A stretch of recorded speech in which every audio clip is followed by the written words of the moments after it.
Hello प्यारे बच्चों, देखिए स्टार ऑफलाइन इंटर कॉलेज में ऑनलाइन क्लासेस चल रही हैं। आप लोग ऑनलाइन क्लासेस पढ़ रहे हो। बच्चों आप 10th क्लास में हो, बोर्ड क्लास है, तो एक तो 5 अगस्त से पहले आप अपना रजिस्ट्रेशन करा लीजिए। स्कूल में जाकर के बोर्ड का फॉर्म भर लीजिए, पता कर लीजिए क्या प्रोसेस है, क्या प्रक्रिया है। और एडमिशन भी चल रहे हैं, तो जो भी न्यू एडमिशन है आपके इर्द गिर्द, उन्हें आप कॉलेज ऑफिस में जाकर के न्यू एडमिशन भी करा लीजिए। देखिए 10th क्लास में आप लोग आए हैं, 10th क्लास की फिजिक्स हम पढ़ रहे हैं। जो 10th क्लास की आपको किताब है आपके पास में, एक्चुअल में फिजिक्स की किताब नहीं है, विज्ञान की किताब है, जैसा पहले की क्लासेस में बताया गया। उस एक विज्ञान की किताब के अंदर बच्चों 3 पार्ट हैं। उनमें से कुछ चैप्टर फिजिक्स के हैं, कुछ चैप्टर केमिस्ट्री के हैं, कुछ चैप्टर बायोलॉजी के हैं। तो उनमें से अलग अलग नंबर पड़े हुए हैं। तो जो चैप्टर फिजिक्स का पहला चैप्टर था वो चैप्टर नंबर 10 था, लेकिन फिजिक्स का पहला है क्योंकि उसमें तीनों मिक्स एक साथ हैं, जिसका नाम था प्रकाश। हम पढ़ चुके हैं ये बात, हम प्रकाश, परावर्तन तथा अपवर्तन। प्रकाश, परावर्तन तथा अपवर्तन, ये चैप्टर नंबर 10 था, ये इसका नाम था। अब बच्चों जो 10th क्लास है, इसके पार्ट, इस चैप्टर की तीसरी क्लास है, मतलब ये पार्ट 3 है। 2 क्लास पार्ट 1 पार्ट 2 आप स्टडी कर चुके होंगे, उनका अध्ययन कर चुके होंगे, वो स्टार ऑफलाइन इंटर कॉलेज के ऐप पर अपलोड हो चुकी हैं। तो ये पार्ट 3 है। अब ये जो पार्ट 3 है, इससे पहले वाली क्लास जो पार्ट 2 थी, जहां पर वो क्लास फिनिश हुई थी, खत्म हुई थी, वहीं से स्टार्ट हुई है। तो वहां पर लास्ट में मुख्य फोकस का जिक्र कर लेते हैं। मुख्य फोकस आज हमारा पहला टॉपिक है। बच्चों लास्ट क्लास में जो पार्ट 2 वाली क्लास थी, उसकी वीडियो आपकी ऐप पर पड़ी हुई है, आप उसे भी देख सकते हैं। उस क्लास में हमने दर्पण पढ़े थे, गोलीय दर्पण, 2 प्रकार के, एक अवतल दर्पण और एक उत्तल दर्पण। अब देखिए ये है क्या मुख्य फोकस, क्या अगर हम उत्तल दर्पण पर प्रकाश किरणें डालते हैं या अवतल दर्पण पर डालते हैं, दोनों पर प्रकाश किरणें, चाहे उत्तल दर्पण पर डालें चाहे अवतल दर्पण पर डालें, कैसे डालें, मुख्य अक्ष के समांतर। तो अवतल दर्पण तो इन सारी किरणों को एक बिंदु पर मिला देता है, इसलिए अवतल दर्पण का दूसरा नाम बच्चों अभिसारी दर्पण भी होता है।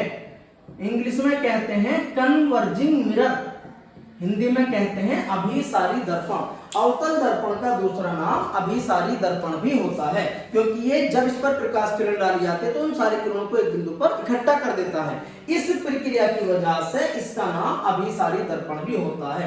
तो अवतल दर्पण का दूसरा नाम अभिसारी दर्पण होता है। उत्तल दर्पण देखिए, जब इस पर प्रकाश किरण डालेंगे तो इन किरणों को फैला देता है, बिखेर देता है। तो अगर उत्तल दर्पण पर प्रकाश किरणें मुख्य अक्ष के समांतर डाली जाती हैं तो इन किरणों को क्या कर देता है, फैला देता है। और जिस बिंदु से ये किरणें जाती हुई प्रतीत होती हैं, उस बिंदु को कहा गया मुख्य फोकस। यहां पर मिलती हैं, यहां पर प्रतीत होती हैं, ये किरणों को बखेरता है, बखेरने की प्रक्रिया कहलाती अपसारी। अपसारी, तो इसलिए उत्तल दर्पण का बच्चों दूसरा नाम अपसारी दर्पण और अवतल दर्पण का दूसरा नाम अभिसारी दर्पण। कन्वर्जिंग मिरर इसे कहते हैं डायवर्जिंग मिरर। अब बात करते हैं मुख्य फोकस की। तो बच्चों जिस बिंदु पर ये सारी किरणें मिलती हैं या जिस बिंदु से जाती हुई प्रतीत होती हैं, उस बिंदु को मुख्य फोकस कहा गया।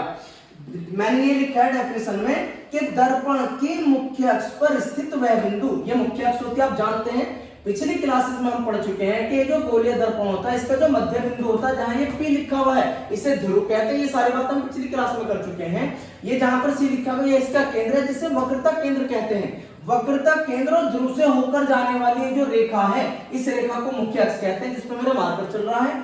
और ये भी हमने पढ़ा था कि वक्रता केंद्र से ध्रुव तक की दूरी वक्रता त्रिज्या कहलाती है। वक्रता केंद्र से ध्रुव तक की दूरी वक्रता त्रिज्या कहलाती है।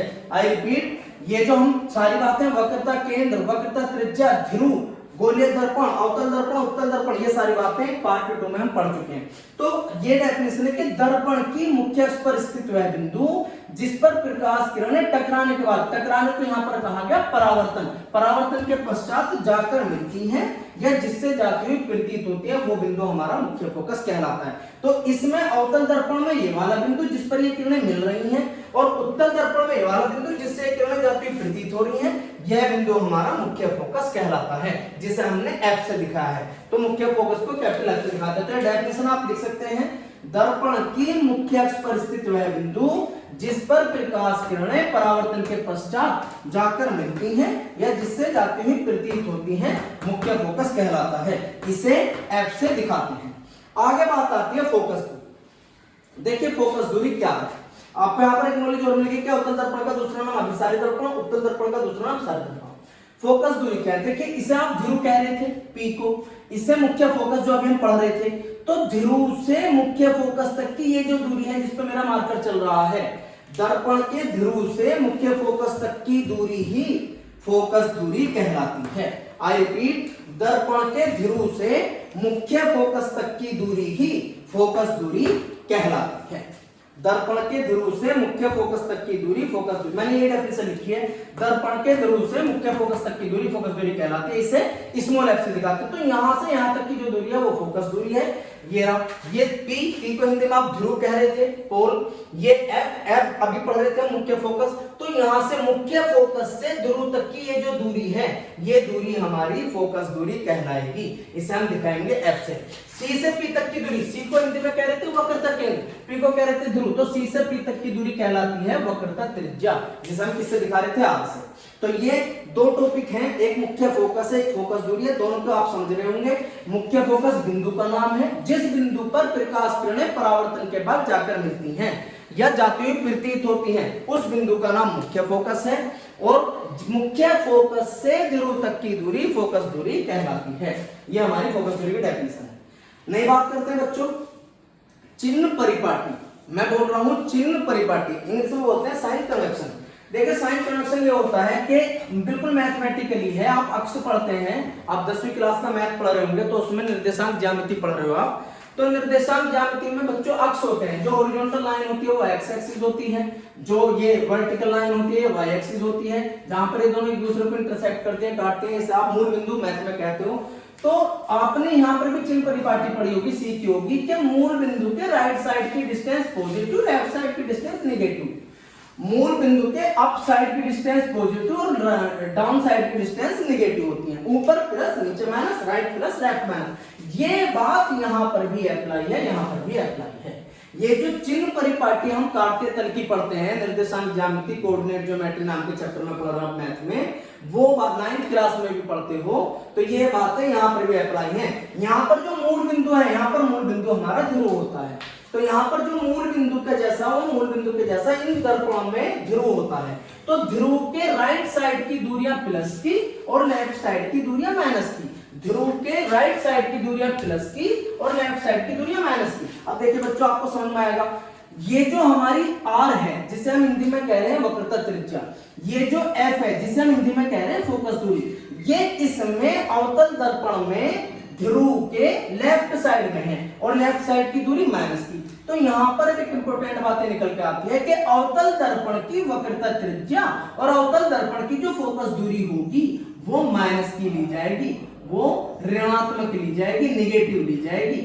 हमसे ये बात सवाल में नहीं कहेगा, सवाल में तो ये कहेगा कि अवतल दर्पण की फोकस दूरी 20 सेंटीमीटर है, क्या कहेगा, एक अवतल दर्पण की फोकस दूरी 20 सेंटीमीटर, तो वो 20 कहेगा, लेकिन उसे हमें माइनस के निशान के साथ में लगाना है। तो ये जो कार्तीय तल की चिन्ह परिपाटी है जो आप मैथ में पढ़ते हो, ये दर्पणों पर भी, आगे हम लेंस पढ़ेंगे उन पर भी ये चीजें लागू होती है, ये हमारी चिन्ह परिपाटी है।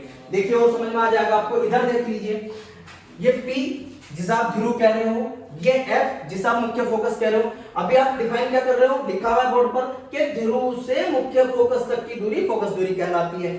चिन्ह परिपाटी में क्या देख रहे हैं कि ध्रुव जो हमारा मूल बिंदु के जैसा है उसके राइट साइड की दूरियां प्लस की है, तो इस चित्र में जो उत्तल दर्पण है इसमें जो फोकस दूरी है वो राइट साइड में है, तो इसकी फोकस दूरी प्लस की, इसकी वक्रता त्रिज्या प्लस की, इसकी वक्रता त्रिज्या, इसकी फोकस दूरी माइनस की। तो ये बहुत इंपॉर्टेंट बात है, ये वाली बात है, इसकी फोकस दूरी माइनस की ली जाएगी, इसकी फोकस दूरी प्लस की ली जाएगी। इस बात को भी आप रिपीट नोट कर लीजिए कहीं कि अगर अवतल दर्पण होगा, अवतल दर्पण का दूसरा नाम मैंने आपको बताया अभिसारी दर्पण, तो अभिसारी दर्पण या अवतल दर्पण की फोकस दूरी माइनस की ली जाएगी जब हम न्यूमेरिकल करेंगे, और उत्तल दर्पण जिसका नाम है अभिसारी दर्पण, इसकी फोकस दूरी प्लस की ली जाएगी।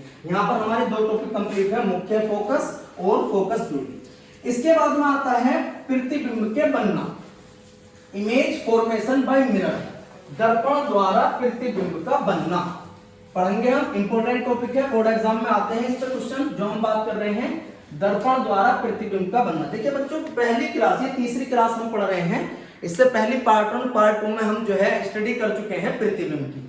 तो प्रतिबिंब बनने के नियम पहले हम बात करेंगे आज की क्लास में, दर्पण द्वारा, यहाँ पर दर्पण का मतलब है गोलीय दर्पण, गोलीय दर्पण द्वारा प्रतिबिंब बनने के नियम। मैं आपको समझा देता हूं, 2 मिनट में समझ में आ जाएगा। आपको बस नियम पे ध्यान देना। अभी हम नियम की बात कर रहे हैं, प्रतिबिंब कैसा बनेगा उसकी बात नहीं कर रहे हैं। देखिए मैं आपको 3 नियम बताता हूं। पहला नियम, ये आप जान गए हैं, ये वाला दर्पण हमारा, इस दर्पण का नाम है अवतल दर्पण, अभी लिखा था हमने। इसका दूसरा नाम था अभिसारी दर्पण, अवतल दर्पण, या दूसरा नाम था अभिसारी, अभिसारी दर्पण, कन्वर्जिंग मिरर। आप पढ़ चुके हैं, मध्य बिंदु जो है हमारा ध्रुव होता है, यहाँ पर जो इसका केंद्र होता है, जिस गोले का भाग होता है उसे वक्रता केंद्र कहते हैं। ध्रुव वक्रता केंद्र से होकर जाने वाली जो रेखा है इसे मुख्य अक्ष कहा गया। इनके मध्य में जो बिंदु आया वो फोकस आया बच्चों। अब यहाँ पर देखिए क्या है, पहला नियम क्या है। अगर पहले नियम में कहता है कि अगर कोई प्रकाश किरण मुख्य अक्ष के समांतर डाली जाएगी, किस पर, अवतल दर्पण पर, तो वो दर्पण से टकराने के बाद, टकराने को कह रहे हैं परावर्तन, तो परावर्तन के पश्चात वो फोकस से होकर जाएगी। ये पहला नियम है। क्या है पहला नियम, कि अगर कोई प्रकाश किरण मुख्य अक्ष के समांतर अवतल दर्पण पर आती है तो वो परावर्तन के बाद फोकस से होकर जाती है। ये अवतल दर्पण है, यही नियम हमारा उत्तल दर्पण में भी लगता है, यही नियम हमारा उत्तल दर्पण में भी लगता है। ये हमारा ध्रुव होता है, इधर केंद्र होता है, चित्र बने हुए आपके पास में, यहाँ पर जो मध्य में होता है फोकस होता है। ये नियम यहाँ पर भी है कि अगर प्रकाश किरण मुख्य अक्ष के समांतर आती है। अब देखिए फर्क क्या है, ये अवतल दर्पण है जिसका दूसरा नाम अभिसारी दर्पण है, और ये हमारा उत्तल दर्पण है जिसका दूसरा नाम अपसारी दर्पण है। अभी मैं आपको समझा रहा था अपसारी क्यों कहा गया, क्योंकि प्रकाश किरणों को डाइवर्ज करता है और ये प्रकाश किरणों को कन्वर्ज करता है, मिलाता है, ये बखेरता है। तो ये किरणों को बखेरेगा तो, लेकिन जिस बिंदु से ये किरणें जाती प्रतीत होंगी, अभी पढ़ रहे क्या, उस बिंदु को कहते हैं मुख्य फोकस। तो नियम क्या है, नियम ये है कि अगर प्रकाश किरणें अवतल दर्पण पर या उत्तल दर्पण पर समांतर डाली जाती हैं तो वो परावर्तन के बाद फोकस से होकर जाती हैं या जाती हुई प्रतीत होती हैं। तो सिंपल वर्ड में कह सकते हैं कि समांतर किरण फोकस से जाएगी। अगर इस पर अवतल दर्पण पर समांतर किरण डाली जाएगी तो वो फोकस से जाएगी। एक बार रिपीट कर रहा हूं, पहला नियम है कि यदि प्रकाश किरण मुख्य अक्ष के समांतर दर्पण पर डाली जाती है तो परावर्तन के बाद फोकस होकर जाएगी। दूसरा बच्चों इसका रिवर्स है, ये सारी चीज हुई है। ये पी ध्रुव है, यहाँ पे केंद्र सी है, ये जो लाइन पास होती है आप मुख्य अक्ष कहते हो। दूसरा ये बीच में जो है फोकस है। बच्चों दूसरा इसका रिवर्स कैसे है, इसमें क्या हो रहा है, जो किरण समांतर आती है फोकस से जाती है। दूसरे नियम में कहा गया कि जो किरणें दर्पण पर फोकस से होकर डाली जाती हैं वो परावर्तन के बाद समांतर हो जाती हैं। आपको समझ में आ रहा होगा, समांतर किरणें डाली गई तो वो फोकस से गई, अगर फोकस से डाली जाएंगी तो समांतर हो जाएंगे। तो देखा जाए तो दोनों एक दूसरे के बिल्कुल रिवर्स नियम हैं। तो ये नियम क्या है, समांतर किरण फोकस से जाएगी, फोकस से डालेंगे तो समांतर हो जाएगी। ये भी ऐसा ही है। ये चित्र जो मैं बना रहा हूं ये आपकी बुक में एनसीईआरटी में बने हुए हैं, आप देख लीजिए, वहां पर भी ऐसे ही बने हुए हैं। ये मुख्य अक्ष है, ये ध्रुव है, यहाँ पर जो है ये केंद्र हो गया, ये फोकस हो गया। दूसरा नियम यहाँ भी ऐसे है कि अगर कोई किरण इस पर दर्पण पर फोकस के थ्रू डाली जाए, ऐसे डाली जाए कि वो फोकस से आ रही हो, तो ये किरण यहाँ पर टकराएगी, टकराने के बाद में समांतर हो जाएगा। आप देख लीजिए, देखिए यहाँ पर एरो देखिए, यहाँ पर एरो देखिए, यहाँ पर किरण आई, टकराई, टकराने के बाद में फोकस से होती जाती हुई प्रतीत हुई, यहाँ पर फोकस से होती हुई आ रही है, टकराने के बाद में समांतर हो रही है। तो दो नियम हैं अब तक जो हमने पढ़े हैं। दोनों नियम क्या है, समांतर आएगी फोकस से जाएगी, फोकस से आएगी समांतर जाएगी।